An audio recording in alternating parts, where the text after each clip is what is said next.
Seguimos hoy con el curso de teología para nuevos creyentes y vamos a dar continuidad a la lección que hemos visto en la clase pasada. Y la pregunta en la cual hoy me voy a enfocar es: ¿cuál es el arrepentimiento para salvación? ¿Cuál es el arrepentimiento para salvación? ¿Con respecto a qué debo cambiar mi mente? ¿Cuál debe ser el cambio en mi manera de pensar? Esto es muy importante porque a la hora de compartir el Evangelio debemos compartir un Evangelio bíblico, un Evangelio puro. Pablo dijo claramente que si predicamos otro Evangelio seríamos anatema. Entonces tenemos que tener cuidado de predicar el Evangelio tal cual está en la palabra de Dios, en la Biblia. Para la salvación, el arrepentimiento, el cambio de manera de pensar, hemos dicho que arrepentimiento es un cambio de mente, es un cambio de manera de pensar, tiene que ver con las verdades del Evangelio. Tiene que ver con las verdades del Evangelio. Yo tengo que poner en línea mi mente con las verdades del Evangelio. Tengo que alinearme a las verdades del Evangelio. Y entonces vamos a enumerar algunas de estas verdades de forma ordenada, clara, para que no nos quede duda cuál es la forma incorrecta de pensar, cuál debe ser el cambio, el arrepentimiento y la forma correcta de pensar. Entonces vamos a empezar con el primer punto. Si yo pensaba que era una buena persona antes, ahora yo debo pensar que soy un pecador, tal como lo dice Romanos 3:10 y como lo dice Romanos 3:23. En segundo lugar, si yo pensaba que no era tan malo como para merecer el infierno, ahora debo pensar que mis pecados me condenan a un infierno de eterna perdición, como lo dice Romanos 6:23 y 2 Tesalonicenses capítulo 1, versículo 8 y versículo 9.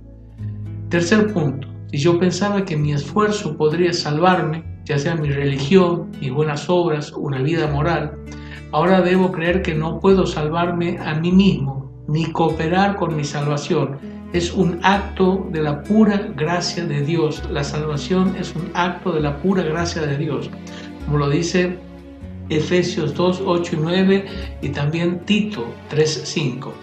En cuarto lugar, si yo pensaba que Jesucristo fue solo un maravilloso hombre, un gran maestro, un gran sabio, un profeta o una maravillosa, extraordinaria criatura de Dios, ahora debo cambiar mi forma de pensar, debo de arrepentirme y ahora debo creer que Jesucristo es Dios, que se ha encarnado, que vino a buscar y a salvar a los pecadores, porque solamente Dios puede perdonar pecados y solamente Dios puede salvar. Y así lo dice Juan 1:1 y Juan 1:14. En quinto lugar, si yo pensaba que Jesús vino solo para enseñarme a amar y a vivir una vida santa, como muchos enseñan, ahora debo creer que Él vino a morir por mis pecados. Él vino a pagar con su sangre mi deuda y que en la cruz llevó todos mis pecados y pagó la totalidad de mi deuda, toda mi deuda. Cuando Él dijo consumado es, estaba diciendo la totalidad de la deuda ha sido cancelada, como lo dice Isaías 53, capítulo, versículo 4 y versículo 6.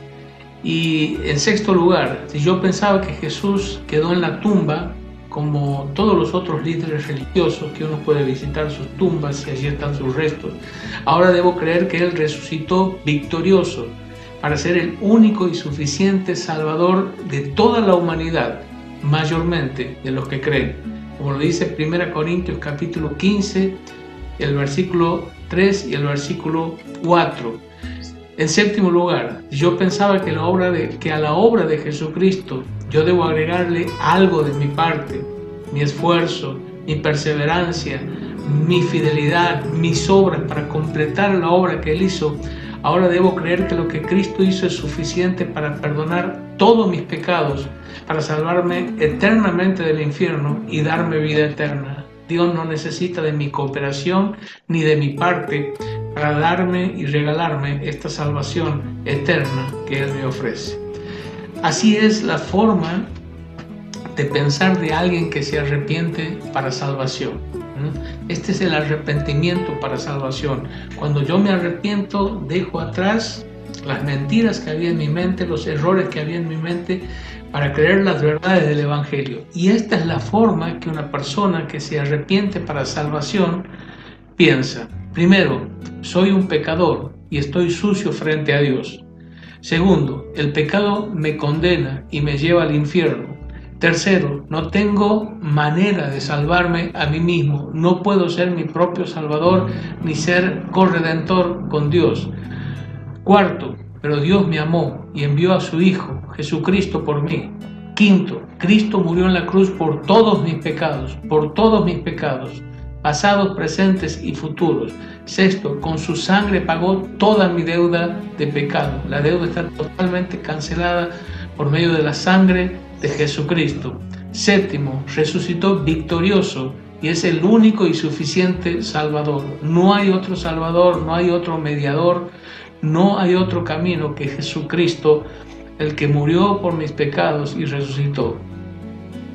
Octavo, yo solo tengo que hacer una cosa: creer, poner mi fe y mi confianza en la obra de Jesucristo.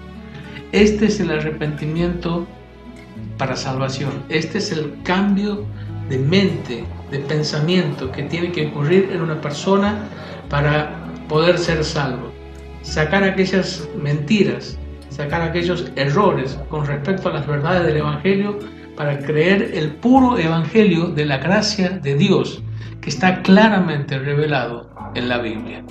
Que el Señor bendiga su palabra y ojalá te quede claro lo que es el arrepentimiento para salvación, cómo opera este cambio de manera de pensar, este cambio de mente en el momento de la salvación y cómo este es el Evangelio que nosotros tenemos que compartir y el arrepentimiento que tenemos que compartir, que en realidad está incluido, que está implícito en el mismo Evangelio de salvación.